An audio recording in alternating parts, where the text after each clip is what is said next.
अस्मद्गुरुपरमगुरून् यतिवरपूर्णो सयामुनं रामं पद्माक्षणादृढिच्छनेशरमारमापतीन् वन्दे वन्दे बृन्दावनचरं वल्लवीजनवल्लभं जयन्ती सम्भवं धाम विजयन्ती भूषणं श्रीमान् वेङ्कटनाथार्य कवितार्केसरी वेदान्ताचार्यवर्यो मे சந்நிதத்தாம் சதாகிருதி. இந்த உத்தர கிருத்தியத்தினுடைய பிரகாரத்தை லக்ஷ்மணன் எம்பெருமானுக்கு விட்டு பிரியாமல் எப்பவும் கைங்கரியம் பண்ணானே, அந்த லக்ஷ்மணனுடைய விற்த்தாந்தத்தை கொண்டு நமக்கு காண்பிக்கிறார். குருஷ்வமாம் அனுச்சரம் வைதர்மியம் நேஹ வித்யதே கிருதார்த்தோகம் பவிஷ்யாமி தவச்சார்த்த பிரகல்பதே. அதாவது குருஷ்வமாம் அனுச்சரம் வைதர்மியம் நேஹ வித்யதே. ராமா, ராமான்னு சொல்ல மாட்டான், சுவாமி தமிழ்நாடு தானே. அனுச்சரம் வைதர்மியம் நேஹ வித்யதே. நீ என்னை கை கொண்டையானா, கைங்கரிய பரணா நீ ஏற்றுக்கொண்டையானா அதில் எந்த விதமான ஒரு வைதர்மியம் குறவும் இல்லை.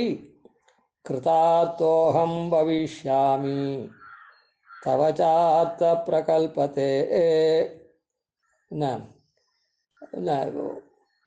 கிருதார்த்தோகம் அகம் கிருதார்த்தா பவிஷ்யாமி. நீ அந்த மாதிரி ஏற்றுண்டியானா நான் கிருதார்த்தனா ஆவேன், கைங்கரியத்தை பெற்றவனா ஆவேன். தவச்சார்த்த பிரகல்பதே. தவச்சா நீரும் அர்த்த பிரகல்பத்தை, தேவரீரும் நான் உம்மை அடையிறனும் இல்லை, கைங்கரியம் வேணும், எனக்கு கைங்கரியத்தை அருளணும்னு நீரும் உம்மை அடைஞ்சவனை காப்பாற்றினதான பயனை பெறலாம். தவச்ச அர்த்த பிரகல்பத்தே. நானும் என்னை நீர் கைங்கரியத்துக்கு ஏற்றுண்டேர்னா குருஷ்வமாம் அனுச்சரம், என்னை உம்மை தொடர்ந்து கைங்கரியம் பண்ணுறவனா நீ செய்தியானா வைதர்மியம் நேக வித்தியத்தை, ஒன்றும் அதில் தோஷம் இல்லை. அப்படி பண்ணாக்கா நான் என்ன பண்ணுவேன், கிருதார்த்தோகம் பவிஷ்யாமி, பெற வேண்டிய பயனை பெற்றவனா ஆவேன். தவச்ச அர்த்த பிரகல்பத்தை, நீரும் அடைந்தவனை காப்பாற்றுறது அப்படின்ற பயனை பெறலாம் அப்படின்னு சொன்னான். அப்படி பிரார்த்திச்சவன் அதுக்கப்புறம் என்ன பண்ணான்னா, அகம் சர்வம் கரிஷ்யாமி ஜாகிரத ஸ்வபதச்சதே பரவானஸ்மி காகுஸ்தா.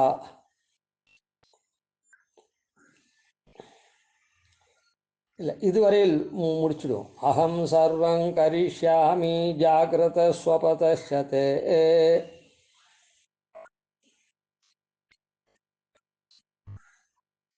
அப்படின்னு சொல்கிறான். அதாவது லக்ஷ்மணன் என்ன சொல்கிறார் அப்படின்னு சொன்னால், நான் நீ தூங்குகிற போதும் மூச்சுருக்க போதும் எல்லா போதும் உனக்கு நான் கைங்கரியம் பண்ணுறேன் அப்படின்னு விஞ்ஞாபிக்கிறார். அகம் சர்வம் கரிஷ்யாமி, எல்லா கைங்கரியத்தையும் நான் பண்ணுறேன். எப்போ? ஜாகிரத ஸ்வபதச்சதே, தேவரீர் விழிச்சுட்டு இருக்க போதும் தூங்குகிற போதும் நான் பண்ணுறேன் அப்படின்னு. முழு ஸ்லோகம் என்னன்னா, பவாம்ஸ்து சக வைதேஹ்யா கிரிசானுஷு ரம்ஸ்யதே அகம் சர்வம் கரிஷ்யாமி ஜாகிரத ஸ்வபதச்சதே.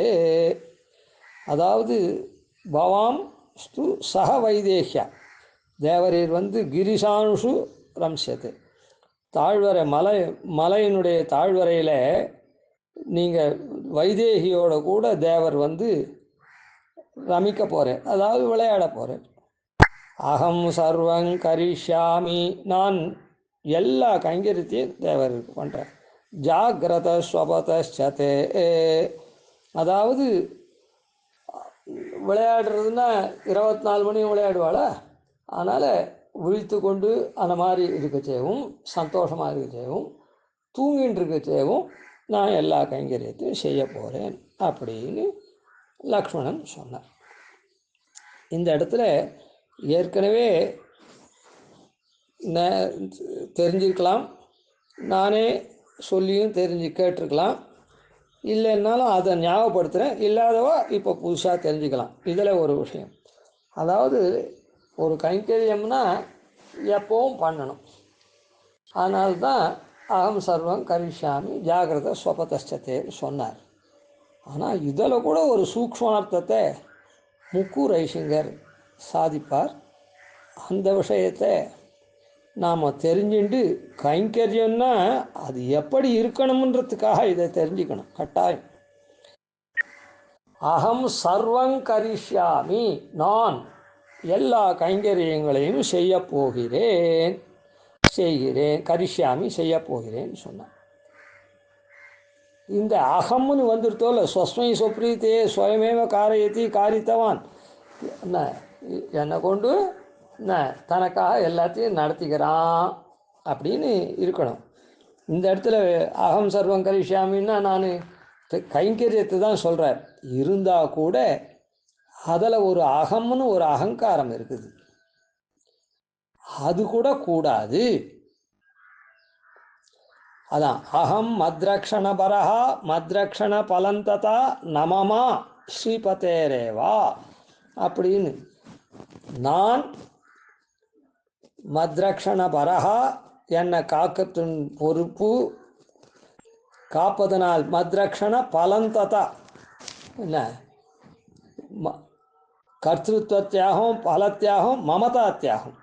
அகம்ன்றது நான் அப்படின்ற அந்த தியாகம், கர்த்திருவ தியாகம். பரத்தையும் அவந்து தான். அகம் நான்றது என்ன, மத்ரக்ஷணம் என்னுடைய ரக்ஷணம் என்ன, அந்த ரக்ஷணத்தினால வரக்கூடிய பலன் என்ன, எல்லாம் நமமா எந்த இல்லை, யாருது ஸ்ரீபதே ஹே ஏவா அவனுக்கே தான் அப்படின்றா போல இந்த இடத்துல இருக்குது. அதனால் மமதா தியாகம் அகம் சர்வம் கரிஷ்யாமின்னு சொன்னால் அது சரிதான். இருந்தாலும் அதில் சாத்விக அகங்காரம் இருக்குது. அந்த சாத்விக அகங்கார லேசம் கூட நமக்கு இருக்கக்கூடாது அப்படின்றது இந்த ஸ்லோகம் காண்பிக்கிறது. எப்படி அப்படின்னா, ஜாகிரத ஸ்வபதே, வீழ்ச்சின்னு இருக்க போதும் தூங்குற போதும் நான் எல்லா கைங்கரியத்தையும் பண்ணுறேன்னு சொன்னானோ, அந்த அந்த அகங்காரமாகப்பட்டது அவனை அந்த கைங்கரியம் பண்ண விட்டாதே தடுத்துடுத்து அப்படின்னு சாய்க்கிறார் முக்கூரைஷிங்கர். ஜாகிரத ஸ்வபதே, விழித்து கொண்டிருக்க போது, அதாவது ராமன் மாயமான மாரீச்சன் வந்தபோது ராமன் சீதையை பர்ணசாலையிலேயே இருக்க சொல்லிவிட்டு போனான், லக்ஷ்மணனை காவல் வச்சுட்டு. ஆனால் மாரீச்சன் என்ன பண்ணால், மாயமான் வியாபாரத்தை சீதா லக்ஷ்மணா அப்படின்னு ராமன் குரலில் கத்தினத்தினால் அந்த லக்ஷ்மணனையும் பிராட்டி அனுப்பிச்சுட்டா. அந்த சமயத்தில் ராவணன் காசையாட மூடியோடி காதல் செய்தான் ரீதியில் அவன் வந்தான். இப்படி ராவணன் அபகரிச்சுன்னு போட்டான். இப்போ ராமன் லக்ஷ்மணனை தானே காவல் வச்சுட்டு போனார் ராமன். நான் போய் அந்த பொன்மானை என்ன மாயமான் வேஷம் போட்டுட்டு வந்தான், பொன்மானா பொன்னொத்தமானொன்னு புகுந்தினது விளையாட அப்படின்ற ரீதியில் எனக்கு அந்த மானை பிடிச்சித்தரா அப்படின்னு சீத்தை கேட்டா. அது வாண்டான்னு சொன்னாலும் கேட்கல. அது ராமன் போனான். அதுக்கு லக்ஷ்மணனை காவல் வச்சான். ஆனால் அந்த லக்ஷ்மணன் என்ன பண்ணான், அந்த மாயமான் அந்த மாரீச்சன் என்ன பண்ணான், ராமனுக்கு ஆபத்து மாதிரி ராமன் குரல் சீதா லக்ஷ்மணான்னு கத்தின உடனே ராமனுக்கு ஏதோ ஆபத்து வந்துடுத்து அப்படின்னு சீத்தை நினைக்கும்படி அவனுடைய அந்த சப்தம் இருந்தது. அதனால் சீத்தை ராமனுக்கு ஆபத்து வந்துடுத்து, நீ போய் ராமனை காப்பாற்று அப்படின்னு சொன்னான். இருந்தால் கூட லக்ஷ்மணன் மறுத்தா கூட சீத்தை கொஞ்சம் பருஷமாக, அந்த கோட்டை தாண்டாது இருந்தால் கூட ராவணனால் அபகரிக்க முடியாது. ஆக மொத்தத்தில் எதுவாக இருந்தால் என்ன, லக்ஷ்மணன் ராமன் மூச்சுன்னு இருக்கச்சே கைங்கரியம் பண்ண முடியல.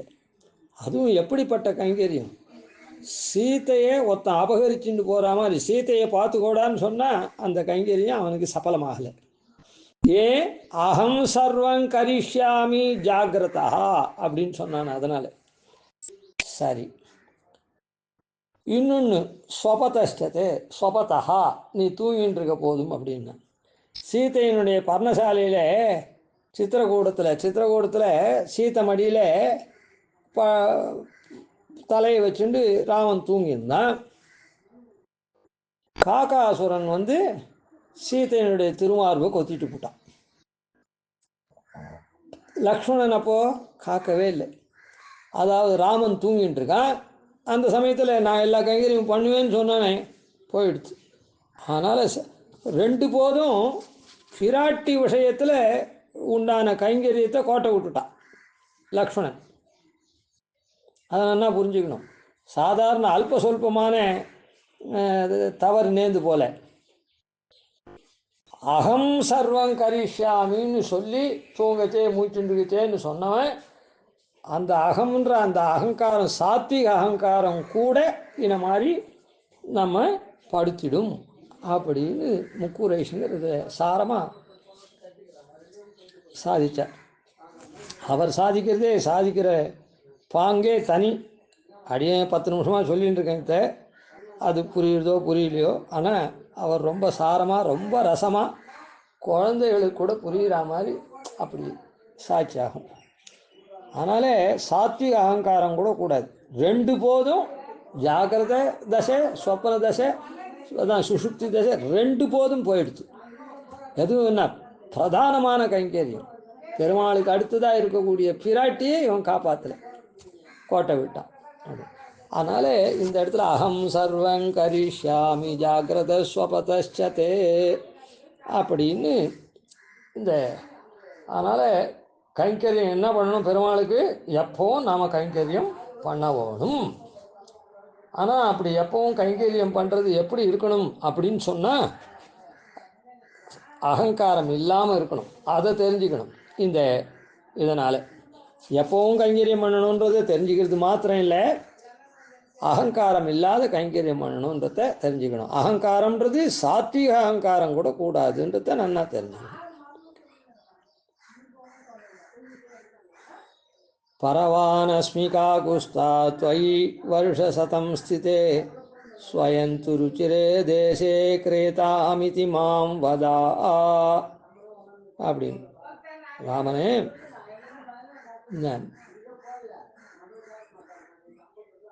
த்வயி வருஷசதம் ஸ்திதே, தேவர் 100 ஆண்டு இருந்தால் கூட ஏதோ ஆரம்ப நாளில் எல்லாரும் மரியாதை கொடுப்பா, அப்புறம் சாதாரணமாக இது பண்ணுவா. ஒரு கைங்கரியம் பண்ணுறவாளாக இருக்கட்டும் யாராக இருந்தாலும் முதல்ல புதுசில் வந்து ரொம்ப பவ்யம் வினயம் என்னென்ன உண்டோ அதெல்லாம் இருக்கும். அப்புறம் சமமாக இருப்பாள், அதாவது அட்பார் ட்ரீட்மெண்ட்ன்றங்களே அது மாதிரி. அதுக்கப்புறம் வரேன் உமக்கு தான் தள்ளலையே, எனக்கும் தான் வயசாகிடுச்சு தள்ளலை, அவசரப்பட்டால் எப்படி அப்படின்னு ஓவர்டேக் ஆகிடும். அந்த மாதிரி இல்லாத இவர் என்ன சொல்கிறாருன்னா, பரவானஸ்மி காகுஸ்தா த்வயி வருஷசதம் ஸ்திதே, ராமனே நீ 100 ஆண்டு இருந்தாலும் பரவானஸ்மி, நான் வந்து உமக்கு அடிமையாகவே நிற்பேன், அடங்கியே இருப்பேன்ற. அதனால் நாம் கைங்கரியம் பண்ணுறோன்னா எந்த சமயத்துலேயும் உதாசீனமோ இல்லை அலட்சியமோ இல்லை சரி இது போரும் அப்படின்னும் நினைக்கக்கூடாது. நம்மால் முடியல அதனால் குறைச்சி பண்ணுறோன்றது வேற. பரவாயில்ல இப்படி இருந்தால் அப்படின்னு நினைக்கக்கூடாது. அலட்சியம் பண்ணக்கூடாது, உதாசீனமும் கூடாது. அலட்சியம் வேறு, உதாசீனம் வேறு. உதாசீனம்ன்றது சாதாரணமாக இருந்துடுறது, அலட்சியம்ன்றது ஒரு மாதிரி பரிபவமே படுத்துறது. அதனால் இதெல்லாம் கூடாது. அதனால்தான்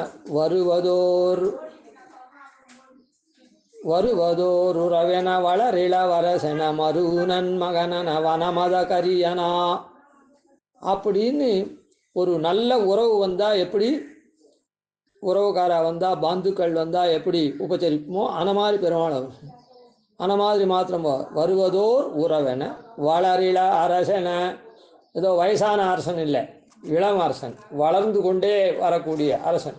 அவன் இடத்துல எப்படி பயத்தோடு பண்ணுவோமோ அந்த மாதிரி பண்ணணும். மறு நன்மகனா ரொம்ப பிரீத்தியான குழந்தைக்கு எப்படி நாம் பண்ணுவோமோ அந்த மாதிரி பண்ணணும். வனமத கரியனா காட்டில் இருக்கக்கூடிய மதையான இடத்துல எப்படி இருக்குமோ அந்த மாதிரி இருந்து பெருமாள் இடத்துல பண்ணணும். அதனால் உதாசீனமோ அலட்சியமோ இல்லை இது போகிறோம் எல்லாம் அப்போ இது பரவாயில்ல அப்படின்னு அத்தியந்தம் நம்மளால் முடியலன்னா அப்போ பண்ணுறது அது வேறு விஷயம். ஆனால் சக்கியமாக இருக்கிட்டே கூட சரி பரவாயில்ல இது போகும் அப்படின்னு இந்த விஷயம் சந்தியாவந்தனத்தில் கூட 108 ஜபம் பண்ணணும் அப்படின்னு இருந்ததுன்னா போகிறோம். 28 தான் பண்ணுவோம் இன்றைக்கி, போகிறோம் எல்லாம் 10 பண்ணால் போகிறோம். வேறு ஒரு காரியம் இல்லை. மேலே ஆஃபீஸ் போகணும் ஒன்றும் வேணாம். ஞாயிற்றுக்கிழமை வெறுமை தான் இருக்கணும், இல்லை அரட்டை அடிக்கணும், வெளில போகணும், ஊரை சுற்றணும். அதில் இந்த 5 நிமிஷம் அதனால் குறைச்சிடலாம் அப்படின்னு சொல்லக்கூடாது. அந்த மாதிரி அந்த சந்தியாவந்தனத்தில் பண்ணுறது கூட பகவத் கைங்கரியம் தான். அதனால் அந்த 108 28 போகிறோம் 10 போகிறோம் அப்படின்னு நினைக்கிறது கூட இதெல்லாம் வந்துடும். அதாவது நாம் அவனுக்கு அடங்கி இல்லாதவனாக போயிடுவோம். பரவானஸ்மிகா குஸ்தா ஸ்வை வருஷசதம் ஸ்திதே ஸ்வயம் துருச்சுரே தேசே கிரியதாமிதி மாம் வதா. அதான் இது போரும்னு நினைக்கக்கூடாதுன்றதுக்கு தான் இது. ஸ்வயந்து ருச்சுரே தேசே, தேவருக்கு எது திருவுள்ளத்துக்கு உகப்பான இடமோ அதை சொல்லும். கிரியதாம், நீ இந்த இடத்துல பர்ணசாலையாமை அப்படின்னு மாம் வதா, என் இடத்துல நீ கட்டளையிடணும், அடியனுக்கு கட்டளையிடணும்னு சொல்கிறேன். நீயே ஜலரமணியமாக ஸ்தலரமணியமாக இருக்கிற இடத்த நீ பர்ணசாலை அமைன்னு சொன்னான். ஆனால் இல்லை, உமக்கு எந்த இடம் பிடிச்சிருக்கோ அந்த இடத்த சொல்லும், நான் பண்ணுறேன் அப்படின்னு சொன்னேன். அதனால் கைங்கரியம்னா எப்படின்னா கிம் கரோமி, நான் என்ன பண்ணணும் அப்படின்னு கேட்டு பண்ணணும். இப்போ நான் என்ன பண்ணணும்னு யாரை கேட்குறது? அர்ச்சாவதாரம் பேசுமா? இல்லை நம்ம உள்ளே இருக்கக்கூடிய அந்தர்யாமி பேசுவாரா? பேச மாட்டார். அதனால் சாஸ்திரத்தை கொண்டு தான் பண்ணணும். அதாவது பரிசேஜனம் பண்ணி தான் சாப்பிடணும். 2 வேளையும் பரிசேஜனம் பண்ணி தான் சாப்பிடணும். 2 வேளைக்கு மந்திரம் இருக்குது. அது அக்னிஹோத்திரம்ன்றது 2 வேளை பண்ணணும்னு சாஸ்திரத்தில் வச்சுருக்க மாதிரி இது பிராணாக்னிஹோத்திரம். நம்ம இடத்துல பிராண ரூபமாக இருக்கக்கூடிய அந்த எம்பெருமானுக்கு இதை பண்ணுறோம். அதனால் டேபிள்லேயே வச்சுட்டு சாப்பிட்றது, தட்டில் கையில் வச்சுட்டு சாப்பிட்றது என்ன அப்படிலாம் பண்ணக்கூடாது. பரிசேஜனம் பண்ணி சாப்பிடணும். பூர்வாபோஷணம் உத்தராபோஷணம் உள்பட பரிசேஜனம் பண்ணாத சாப்பிட்டா பிராணாக்னிஹோத்திரம் விட்டு போகிறது. அப்போது அந்த பெருமாள் ஆராதனம் குறைஞ்சி போகிறது, நம்ம வயர் ரொம்பி போகிறது. அதில் ஒன்றும் சந்தேகம் இல்லை.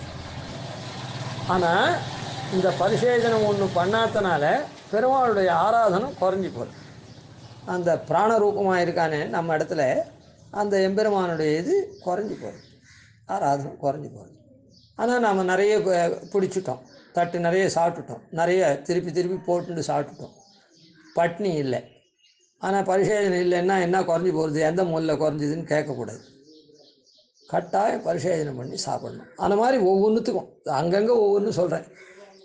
நான் பிரகரணம் வரைச்சே ஒவ்வொரு விஷயத்தை ஒவ்வொரு இடத்துல சொல்கிறேன். அது மற்றத்துக்கும் பொருந்தும்.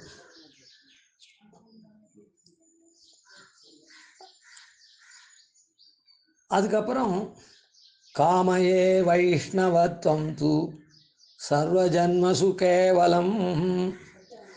இது ஜிதந்தா ஸ்தோத்திரம். காமயே வைஷ்ணவம் தூ சர்வஜன்மசு கேவலம்.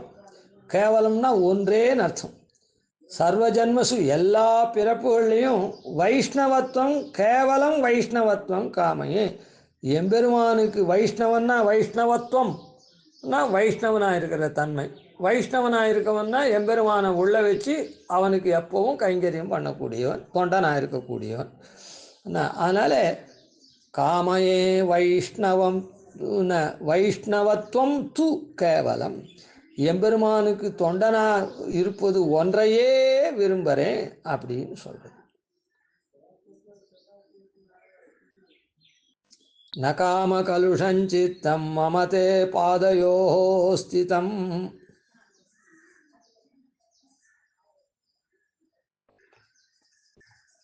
இந்த என்னுடைய சித்தமானது காம கலுஷமாக ஆகக்கூடாது, உம்முடைய திருவடிகள்லேயே நிலை நிற்கிறதா இருக்கணும். ஏன் அப்படின்னா காமையே வைஷ்ணவன் தூ சர்வ ஜன்மசு கேவலம், எல்லா ஜன்மங்கள்லேயும் வைஷ்ணவனாகவே தான் இருக்கணும். உந்தன்னோடு உத்தோமே யாவோம் உனக்கே நாமாட்சிவோம் அப்படின்னு. இப்படி இந்த இடத்துல இந்த பிரமாணங்கள்லாம் எடுத்திருக்கார். அதுக்கப்புறம் இன்னமும் ஒரு பிரமாணம் எடுத்திருக்கார். வர்த்தமான சதா சைவம் பஞ்சகாலிகவத்மனா ஸ்வார்ஜிதைர்கந்த புஷ்பாத்யைஹி சுபை சக்தியனுரூபதः ஆராதயன் ஹரிம் பக்தியா கமயிஷ்யாமி வாசரான். இதுவரையில் இதிகாச புராணங்களை எடுத்தவர் இப்போ ஜிதந்தா ஸ்தோத்திரத்தையும் எடுத்தார். அது புராண பிரசித்தியான ஸ்தோத்திரம். இப்போது வங்கீபுரத்து காரியே எடுக்கிறார். இது ஏற்கனவே கூட நாமும் இது பண்ணோம். அதனால் ஒரு வைஷ்ணவனாக இருக்கவன், சரணாகதனாக இருக்கவன் பஞ்ச காலத்துலேயும் அந்த நாவகாரியம் பாசுரத்தை நாம் அனுபவித்தோம். அதனால் பஞ்ச காலத்துலேயும் பெருமாளை நினைக்கணும். வர்த்தமான சதா சைவம் பஞ்சகாலிக வர்த்மனா, ஒவ்வொரு நாளையும் 5 பாகமாக இது பண்ணி அதில் செய்யக்கூடிய பகவத் கைங்கரியம் இருக்குதே, எப்பவும் எம்பெருமானை நினச்சிண்டு பண்ணணும். வர்த்தமானஹா அப்படி இருக்கணும். சதா செய்வோம் பஞ்சகாலிக வர்த்மனா, பஞ்ச காலங்கள்லேயும் பண்ண வேண்டியதை அப்படியே இருந்து சதா எம்பெருமானை இது பண்ணணும். எப்படி பண்ணணும்? ஸ்வாத்ஜிதைர் கந்த புஷ்பாத்யை சுபை சக்தி அனுரூபதா, நம்முடைய சக்திக்கு தகுந்தவாறு நாம் சந்தனம் புஷ்பம் எல்லாத்தையும் இது பண்ணி ஆராதயன் ஹரிம் பக்தியா கமயிஷ்யாமி வாசரான், அப்படியே எம்பெருமான பக்தியோடு ஆராதித்து நாட்களை கழிப்பேன் அப்படின்ற ரீதியில் இந்த முதல்ல ஆழ்வார் ஸ்ரீசூக்தியை கொண்டு எல்லாருக்கும் எளிதாக புரியறதுக்காக அத்தை நன்னா சொல்லிட்டார், விசதமாக சொன்னார். அதுக்கு மூலமாக இருக்கக்கூடிய இந்த சமஸ்கிருத ஸ்லோகங்களை தான் இப்போ எடுத்தார். இந்த மாதிரிலாம் சொல்கிறபடி நம்முடைய ஸ்வரூபத்துக்கு அனுரூபமாக நம்முடைய காலக்ஷேபார்த்தமான உத்தரகிருத்தியம், நமக்கு காலக்ஷேபம்னா காலத்தை கடத்துறது, நல்ல போகிறது. காலம் எப்படியும் போயிட்டே இருக்கும். அந்த காலக்ஷேபம் நாம் பண்ணுறது எப்படி இருக்கணும்? அந்த காலம் கழியறது நல்லதாக இருக்கணும். இல்லைன்னா வியர்த்தமாக போயிடுச்சுன்னா திருப்பி அந்த காலம் வராது, எழுந்தது தான். அதனால் இந்த மாதிரி பிரமாணங்களில் சொல்கிறபடிக்கு நம்முடைய ஸ்வரூபத்துக்கு தகுந்தா போல் நம்முடைய காலம் இந்த மாதிரி பகவத் விஷயமாக இருந்து கழியணும். அதுதான் உத்தரகிருத்தியம், இப்படி இருக்கணும். அந்த உத்தரகிருத்தியம் இருக்கிற பிரகாரத்தை இப்போ சொன்னார். இந்த அர்த்தங்கள்லாம் ஆச்சாரியனிடத்தில் கேட்டு தெளிஞ்சிக்கணும் அப்படின்றது. ஏன்னா முதல்ல காலக்ஷேபம் பண்ணியும் பரநியாசம் பண்ணுறவா உண்டு. ஆனால் அநேகம் பேர் ஆச்சாரியனுடைய நியமனம், ஆச்சாரியனுடைய அனுகிரகத்தினால ஏற்படக்கூடிய நியமனத்தினாலேயே இதை பண்ணிக்கிறார், என்னது பரநியாசத்தை பண்ணிக்கிறார். அதனால் பன்னிண்டா விட்டு உத்தரகிருத்தியத்தையாவது தெரிஞ்சுக்கணும் எப்படி இருக்கணும்னு, அதே ஆச்சாரியனை கேட்டு தெரிஞ்சுக்கணும் அப்படின்ற 2வது அம்சத்தை நாளைக்கு சேவிப்போம். கவிதார்க்கிக சிம்மாய கல்யாண குணசாலினே ஸ்ரீமதே வெங்கடேஷாய வேதாந்த உரவே நமஹாதிவண்டடகோபாதீனிதிவர்யான் பஜே நிஷம் ஸ்ரீரங்கபூர்ஷரதித்யதீசானபதாஸ்ரீம் ஸ்ரீவத்சவம்சலகம் வந்தே ஸ்ரீகிருஷ்ணதேசிகம்.